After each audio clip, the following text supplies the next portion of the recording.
Seryo Datang ang tawag namin sa'yo kasi napakalakas mo. Nung panahong nagsisimula pa lang ang pamilya natin, ikaw lahat ang inaasahan namin. North to South, nagbabiyahe tayo, hindi ka sumusuko. Binigyan mo kami ng kasiyahan.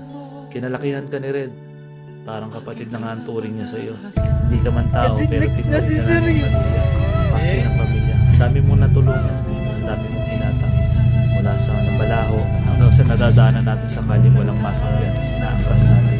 Ganun ka kagaling. Isa kang legend, seryo. Pero dumating ang punto na medyo nanghihina ka na, pero hindi naman sapat yun para sabihin natin kalimutan ka namin at bigla ka na lang namin ibenta. Ang ibig sabihin lang nun, kailangan namin ng mag-aalaga sa'yo na mahigit pa sa atensyon na binigay namin sa'yo dahil may mga priorities na rin tayo na hindi natin inaasahan at kailangan natin gawin. Di biro ang 10 taong pinagsamahan natin. Naalala ko pa, mapaaraw mapagabi, pinupunasan kita para lang laging malinis. Seryo Datang ang tawag namin sa'yo kasi napakalakas mo. Nung panahong nagsisimula pa lang ang pamilya natin, ikaw lahat ang inaasahan namin. North to South, nagbabiyahe tayo, hindi ka sumusuko. Binigyan mo kami ng kasiyahan. Kinalakihan ka ni Red.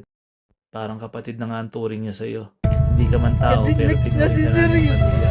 Pati ng pamilya. Ang dami mong natulungan. Ang dami mong hinatang. Mula sa nabalaho hanggang sa nadadaanan natin sa kaling walang masanggan. Inaangkas natin. Ganun ka kagaling. Isa kang legend, seryo. Pero dumating ang punto na medyo nanghihina ka na, pero hindi naman sapat yun para sabihin natin kalimutan ka namin at bigla ka na lang namin ibenta. Ang ibig sabihin lang nun, kailangan namin ng mag-aalaga sa'yo na mahigit pa sa atensyon na binigay namin sa'yo dahil may mga priorities na rin tayo na hindi natin inaasahan at kailangan natin gawin. Di biro ang 10 taong pinagsamahan natin. Naalala ko pa, mapaaraw mapagabi, pinupunasan kita para lang laging malinis.